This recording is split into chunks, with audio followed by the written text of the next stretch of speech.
chose due, la genèse de Cube. Donc du coup, comme tu peux voir, en fait, tu as plusieurs profils. Donc un profil élève, un profil parent, professeur, direction. Donc par exemple, si tu cliques sur le profil parent, tu as une page d'accueil pour se connecter.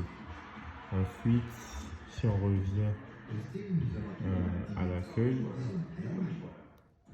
voilà, donc on a le profil aussi professeur, direction. Donc du coup, le profil qui était configuré pour le moment, c'est le profil élève. Donc du coup, quand on va sur le profil élève et qu'on se connecte, donc là, c'est une personne déjà, voilà, un élève qui a déjà un compte. Donc du coup, quand il va se connecter, il va atterrir en fait sur cette page d'accueil. Donc sur cette page d'accueil, il verra déjà son emploi du temps. Donc voilà, là on peut voir qu'il a cours par exemple de 9 à 10, il a un cours de mathématiques avec monsieur Ngouran Pascal en salle 105. Donc du coup là il peut changer de jour ici, voilà. Et donc après voilà le prochain DS, donc tu sais que le prochain DS par exemple c'est le 15 mai, c'est un DS de mathématiques.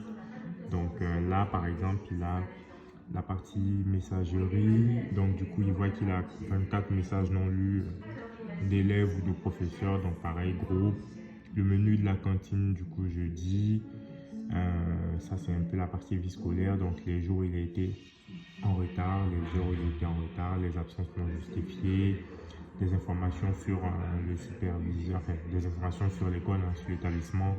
Donc là par exemple on peut voir que l'utilisation, la consommation de tabac est strictement interdite au sein de l'établissement. Donc il y aura les liens utiles, donc les infos news, les break news entre guillemets.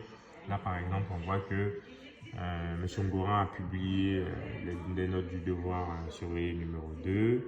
Donc là aussi on a une overview des dernières notes. Donc là par exemple voilà, mathématiques, français, sciences physiques, chimie, anglais, etc. Voilà. À côté aussi, on a la partie des ressources, donc ressources pédagogiques. Donc du coup, il y a la correction du DS numéro 2, la correction du devoir aussi de français. Là, les devoirs à faire. Donc du coup, là, il a la possibilité de cocher ou non pour dire qu'il a terminé ou pas le devoir de maison. Et la possibilité aussi d'intégrer les devoirs qu'il doit rendre en fait en ligne. Voilà, cette partie. Donc du coup après, là il a son cahier de texte avec plusieurs sous-onglets.